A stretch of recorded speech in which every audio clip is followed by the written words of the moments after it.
It's a golden celebration for several Shawnee Mission Elementary schools as Rosehill, Shawanoe, and Benninghoven mark 50 years of excellence in education.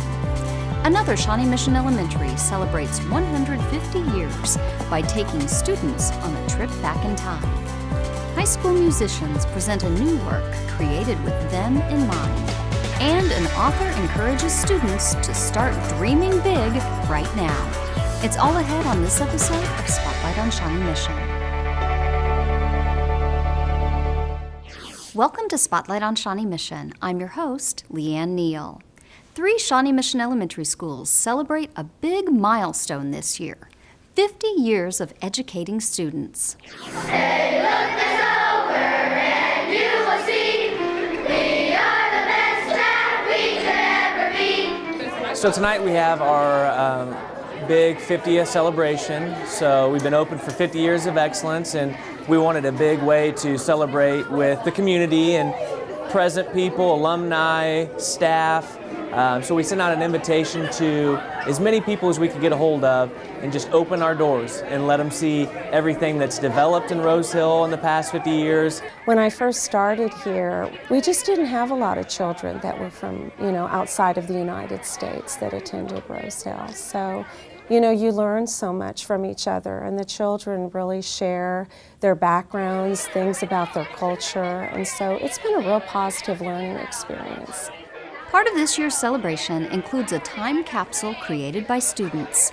Each grade got to make something to put into the time capsule, and 5th grade got to make pic collages about the school, and we're going to put that on a flash drive and put it in the time capsule. I think it's really cool that they're making a time capsule just their school. Great and all. I just love time capsules sometimes. So this time we're not going to bury it because we had trouble last time. We're going to have the art class create a big capsule, and I think we'll keep it locked up in the principal's office and just kind of pass it on and make sure we keep track of where it's at so we can do something neat with it in the future. Strothman says one thing that surprised him is getting emails from people he doesn't even know who graduated from Rosehill years ago and wanted to congratulate the school on turning 50. That's my goal as a principal of the building is when kids leave these doors, we say it all the time, once a rocket, always a rocket. And it doesn't take long for the Rosehill rocket spirit to sink in. This is my first year, but I realized that this is an amazing school. I love this school. I think it's even better than my last one. This school means a lot to me because I've been here for most of my grade school years, and I've had so much fun. For these twins, the best part of the anniversary was when the students stood in the shape of a giant number 50 for a photo. A drone flew up in the air and took a big picture of us. Yeah. And it was really cool. And When I look at drone flying around. when I look at the time capsule, I can definitely see like my class where it was, and I think she could see hers. Yeah, I can see mine too. So what was Rosehill like when it opened? The playground would have been very small, and I don't think they wouldn't have any kickball. And where do today's students think they'll be 50 years from now? In 50 years, I think I'm going to be in a retirement home. I think I'm going to live in my own house because I'm 60. And What about your husband? my husband, he'll be dead by then. At Shawanoe Elementary, the 50th celebration is actually a goodbye to one building and hello to another. Tonight we're having just our general open house, but it is the last open house of Shawnee Elementary School, as we wanted to have our farewell to say to all of our students who are here, and also more to our patrons and former staff members. One last glimpse of this building. It's kind of weird that everything looks the exact same as when I was here. A lot smaller though. It just brings back a lot of memories from when I was here. In the library, guests could look at yearbooks from 1963 to the present. It's great to see all the pictures, and yes, it brings back tons of memories. It's a wonderful opportunity that we're going to get a new building. We desperately need it. Educators who worked at Shawanoe say the staff made the job something special. walking through here brings back those memories, and getting to see some of our former students, that one of which is now teaching in Shawnee Mission.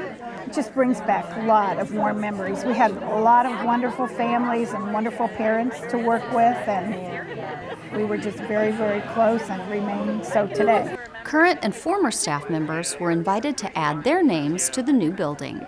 We have 2 frames, signature frames, that we're going to get a picture of the old building, the present building, and the new building. And thank you to our staff of today and former staff members who made this a great building, and it's going to continue for another 55 years, hopefully. The third elementary marking a golden anniversary is Ryan Benninghoven, and like Shawanoe, it too will soon be on the move. It's a really exciting school year for us because not only are we celebrating our 50th year here at Benninghoven, but we are also getting ready to break ground on a brand new building. Students and staff came up with plenty of ways to remember the past and to celebrate the present and the future. We have an awesome movie from our students, and some of our teachers put together an iMovie for throughout the decades, and that's playing in the NPR tonight. And then in the gym we're doing selfie booths and having a great time, and then all throughout the school we have all of our student artwork everywhere. So the school looks great. This is always my favorite time of year because the school looks just wonderful. Walking down the halls was like a trip through time, with classroom doors decorated for each of Benninghoven's decades. Students and staff also showed off their timely sense of style. Well, we've been dressing up in costumes and stuff like that for over the years, how for Benninghoven, like in the 90s and 60s and 80s and 70s. Especially, I think the teachers are having a little bit more fun than the students because we've kind of lived through some of those decades. So I think we're having a little bit more fun going back in our past. It's been really exciting as we've been planning for this, and it's been a great opportunity to get all the kids involved. They've done a great job. Even Ryan Benninghoven's family came to check things out and liked what they saw. But when my dad died in September of 1966, he was 64, so the school board decided to name the school, change the name to Ryan Benninghoven. Oh, it's very nice. Former staff members stopped by too. This has been really refreshing and just brings back lots of good memories. Just really a good feeling. Some say it is bittersweet to say goodbye to this building where they love to teach. In one way, yes, because of all the memories, but in another way, that new building is so beautiful that's kind of exciting. It'll certainly open up some really unique state-of-the-art opportunities for these kids. There's such a feeling of community in the school and with the parents, and the teachers are so supportive that it's not been about the space, it's been more about the kids and the teachers. With drawings of the new building on display, students are already focused on the future. We're really excited about the new building, and especially with the new technology and things like that. They're excited to see what our future will look like. And what are students' predictions for 50 years into the future? I think we'll have more technology and like robots and stuff like that. I feel like the school would be like a really small school and different than right now. I just don't know how to explain it. I guess we'll see what the future holds. In the meantime, congratulations to Rosehill, Shawanoe, and Ryan Benninghoven Elementary Schools. Here's to your next 50 years of excellence in education. Up next, a teacher shares her love of reading with students and gets rewarded in the process.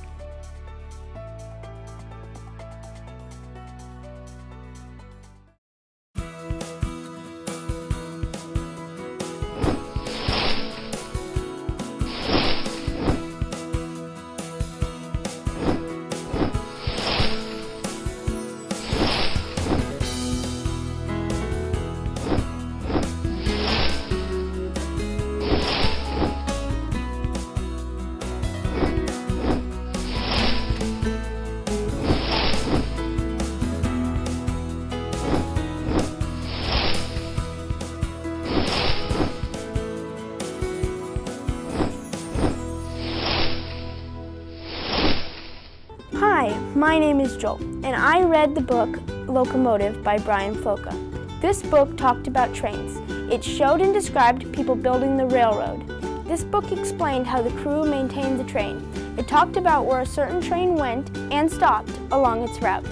I won't tell you where the train ends up because you'll have to read it to find out. I gave this book 5 out of 5 stars for the beautiful watercolor illustrations, great vocabulary, and funny parts. Read it.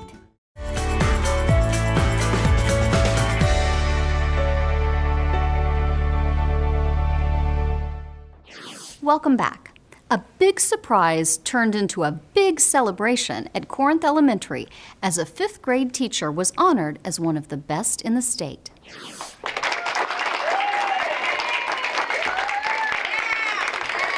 We came into library and Mr. Lowe, our principal, let us down here. And then everybody told us our teacher was going to be receiving an award and she has no idea about it. What a great day it is to be at Corinth Elementary School to honor a teacher, Miss Anna Terlouw.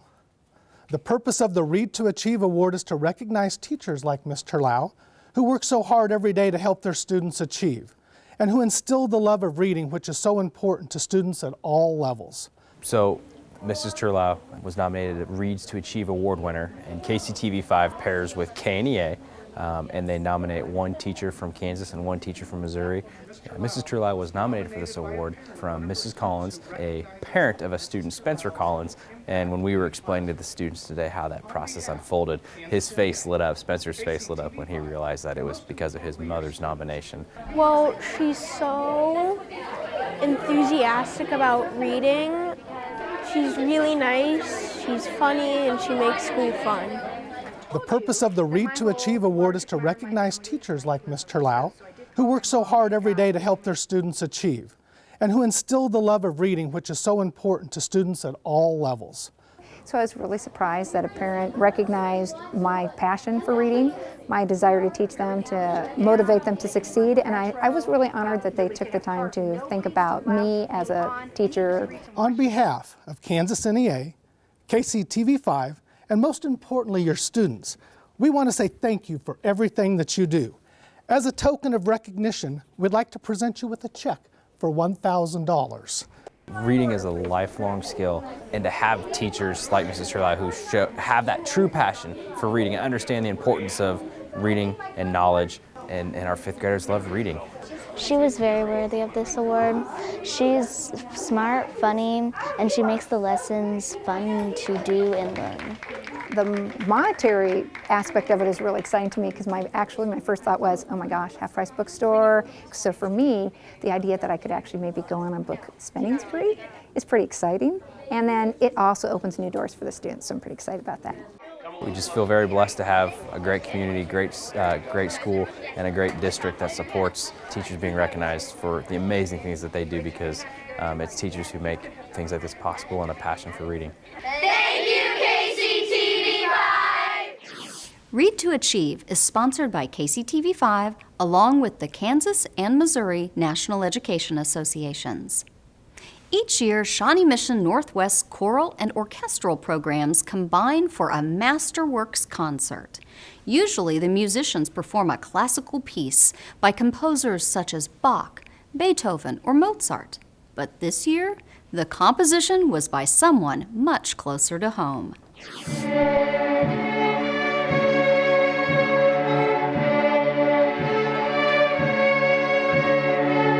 Today we had our first mass rehearsal of our Great Works project, our Shawnee Mission Northwest a cappella choir and chamber orchestra. It's something we work on every year. Great fortune that we get to work on this every year, and of course this year is especially fortunate. It was an original composition by my colleague, Dr. Jeffery Bishop. I started a requiem when I was an undergrad, a long time ago, in a galaxy much farther away. And I had sketches, basically, and put them together. And so what we ended up with was a 6-movement requiem. And it's called Requiem Foliorum Caducorum, which means Requiem for the Fallen Leaves.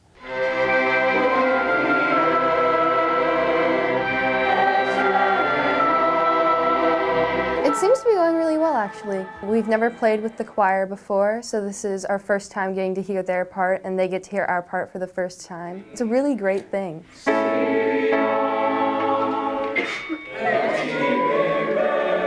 It honestly makes me feel all of these different emotions, and each emotion I feel is like correlated with the piece. So each note that he wrote on the page is it's just beautifully written to reflect those emotions. I orchestrated it for the kids that I knew that I would have an orchestra this year, and had a lot of input from Mr. Schwartz on the strengths of his choir kids and what we really wanted to accomplish with the piece and stuff like that. I think it's one of the more difficult songs I've ever sang. It's very different from what we've done before, but that was probably week 1, week 2, but once we finally got into it, once we finally started understanding it, we really just started, it was just like everything started meshing together.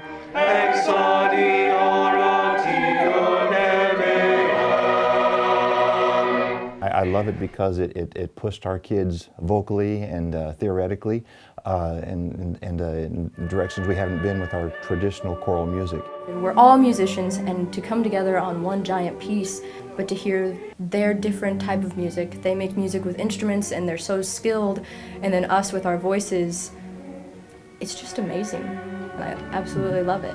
It's kind of weird because it's always like just the orchestra, and right now the orchestra is being an accompaniment to the choir, which is so strange because I play the violin, so we're usually like the main melody the entire time, and it's kind of weird being more of an accompaniment when you're not like center stage. And I think today what you saw was this kind of a shock and awe kind of thing of, oh wow, this is what this is and this is what this can be.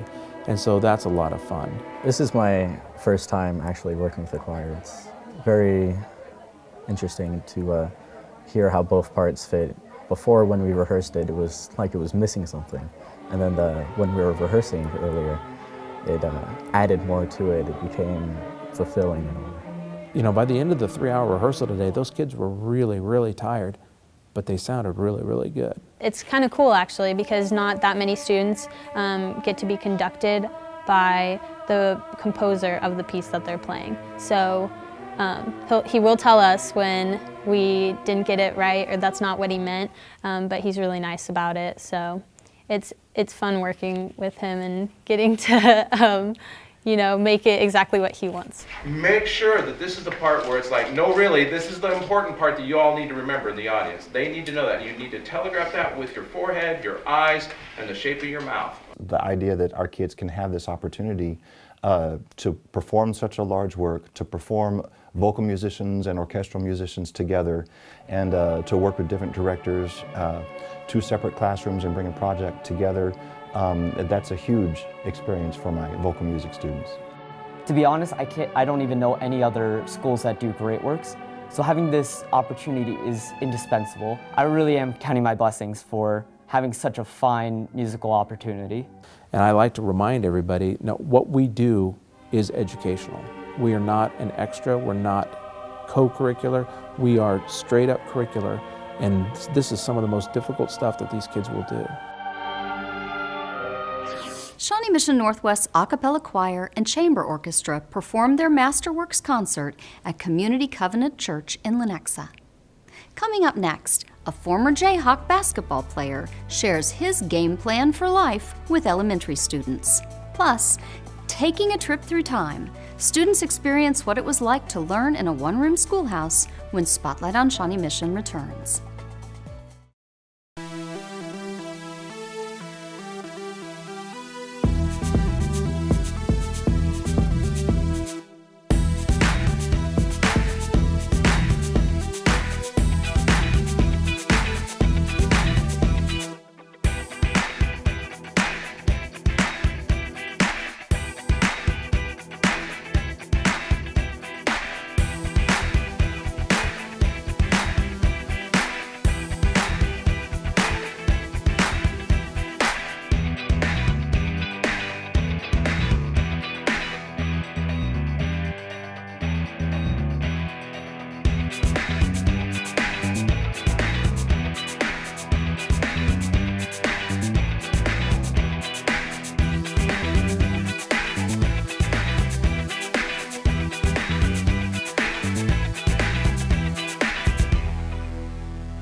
does it take to achieve a dream? Students at Merriam Park Elementary got some ideas and inspiration from an author who made his dream of playing KU basketball come true.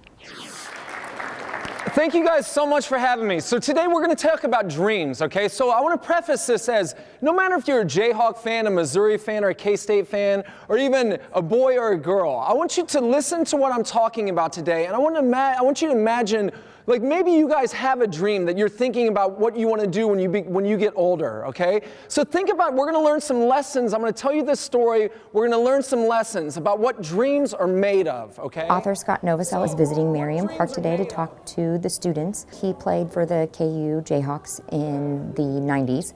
He was a walk-on player for his senior year, and then also now he has wrote a graphic novel that talks about how he was a walk-on player for the Jayhawks. I have found that there are 3 ingredients to make dreams come true.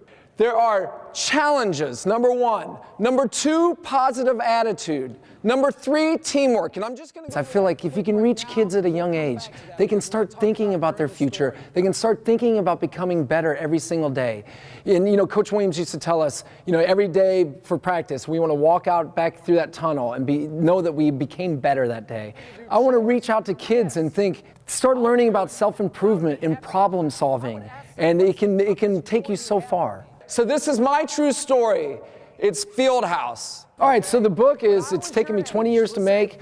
The main theme is challenges every day. Like, you got to challenge yourself in so many different ways, not just to become a better basketball player, but you got to bring out the best in everything that you do. And when you challenge yourself on things that you don't like doing, it makes everything way easier.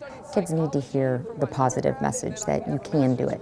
Because yes, for him, he knew he wanted to be a Jayhawk basketball player when he was in elementary school. And here, we teach our students at Merriam Park, hard work, don't give up, you can achieve your dreams, it is reality. So his message being so positive is so beneficial to our students. So I have a challenge for you guys tonight, okay?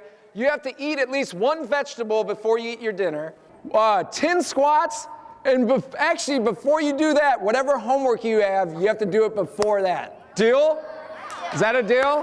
The growth mindset for our students here at Merriam Park, we want them to try the best they can, try their hardest, give it their all. So having Scott here talking about his book and his experiences with basketball and never giving up really go hand in hand. So we're very fortunate to have this opportunity, and the students so far have just loved it. I think it was really fun to get to watch him do a speech because I really like basketball and I really like to sing and act and do lots of different things, and so now I know that I can pursue it, and if I never give up, then it will happen if I just keep trying. He had a lot to say, and it was just really interesting, and it was really nice. What you can conceive and believe, you can achieve. Kids soak in so many good things. Like, I put a lot of stuff in here, and I'm amazed by, no matter what age these guys are, they're really soaking it in. That makes me even more excited about everything. Up next, living a bit of educational history as elementary students try out the one-room schoolhouse.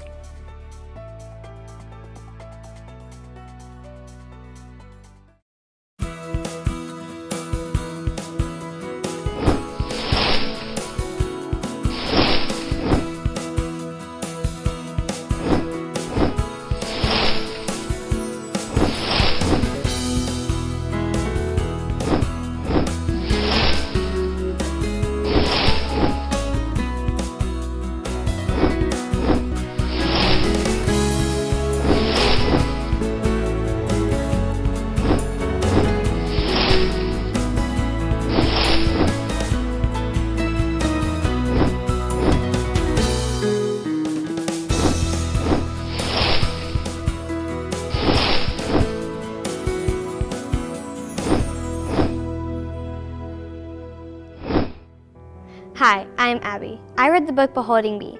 Beholding Bee is an historical fiction that takes place in 1942. Bee's parents die when she is young, and Bee is given to Pauline, a hot dog cart runner of a carnival. Bee is looked and teased at every day because of a birthmark on her face, until one day when she finds Peabody, a dog with a stumpy tail. One day, Bee loses everything and decides to run away with Peabody and Cordella, a pig at the carnival. Bee finds a home, run by 2 women who only being her animals can see. Will Bee find a real home? Will Bee be proud of who she is? Find out by rating Beholding Bee. I rate Beholding Bee 5 out of 5 stars because you can relate the story to real life situations. Check this book out at your library.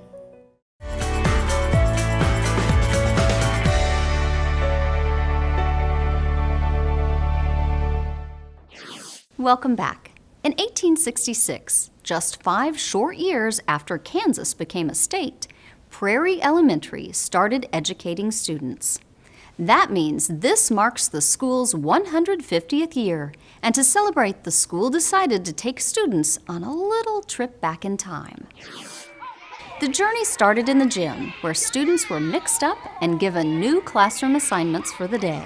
This year we're celebrating the 150 years that Prairie's been open.